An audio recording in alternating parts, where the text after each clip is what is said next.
Hawken is basically a FPS mech combat game, and we're shooting to have the game to be not so simulated, but at the same time not very arcadey like the recent mech games. So we strive for a balance between fun and simulation.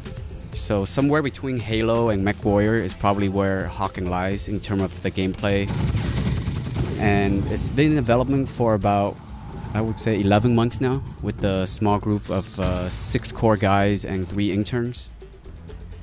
And we're using the Unreal Engine. So Hawken will be a multiplayer game only, where since our resources limited, we're trying to just pick something that we can actually make of quality instead of striving for too many different things that we can't support. So it will be there will be 4 types of gameplay mode. There's deathmatch, team deathmatch. We also have 2 unique team play mode that's very much focusing on teamwork, and we can't say much about what it is yet, but we'll review it in the near future. For Hawken, we're trying to keep the game very much action-based, so we just keeping it simple by having a light, medium, and mech build.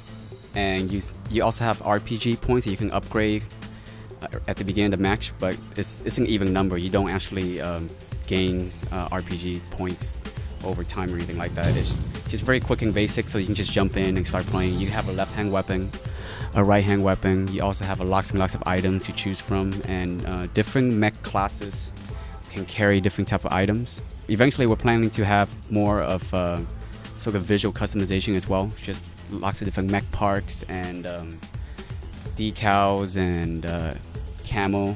But we're trying to keep the game as balanced as possible. So we're not giving player so much choices that they can make a mistake of, putting together the wrong type of mechs. For the weapons, we have 6 primary weapons, 3 secondary weapons, and the secondary weapon is actually the very strong one. And initially we wanted to have dual weapon, but we realized it was too much for the player to handle, having to deal with 2 triggers all the time, or just 2 buttons of the mouse. And we strive to keep it simpler by having the primary weapon be the one you're using all the time, and the secondary weapon is a very powerful weapon that overheat quickly and has a longer cooldown time, so it's sort of, you use it more as an item almost than always consistently just spamming dual wield.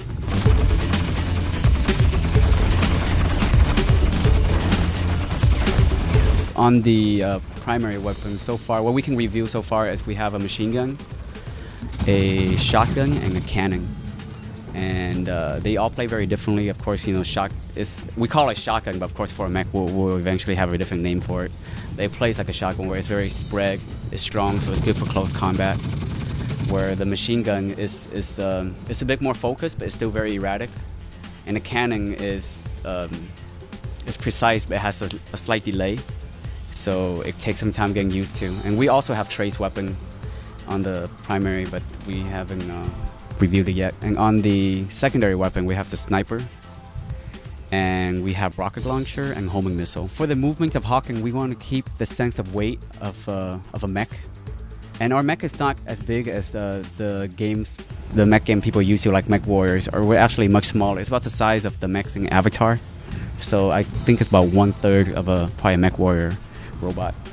And because that's the case, the movement can go from being just lumbering and walking around to we have things like side dash, so you can quickly side dash left and right, and you can boost forward.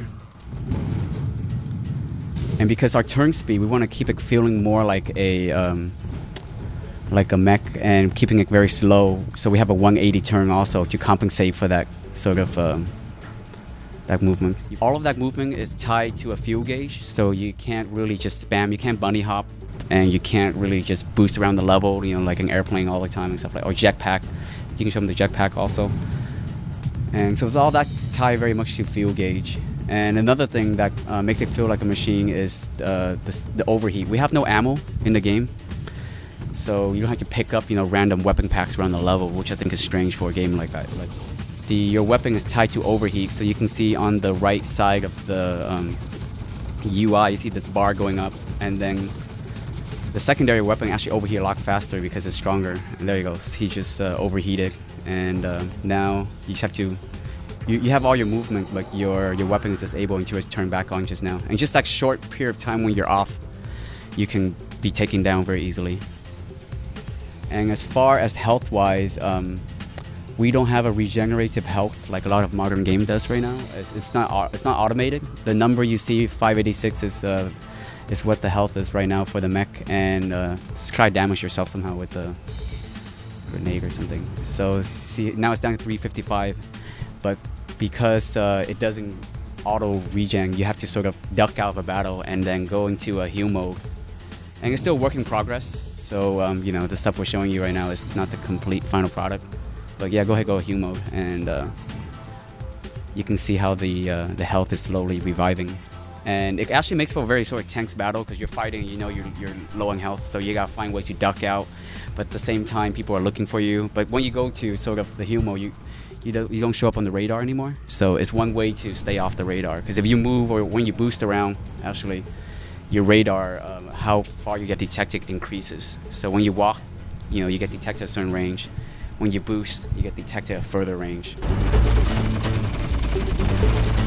And the difference about mech game, I guess, than the, just a human-based FPS shooter is that you don't get the one-hit kill like you do with. It's more, I guess, it's more similar to Halo. Where you get, if you see someone, you get like a 10-15 second battle back and forth. So camping is not as much of a problem because the first shot fire is not necessarily the one that's going to take out the enemy.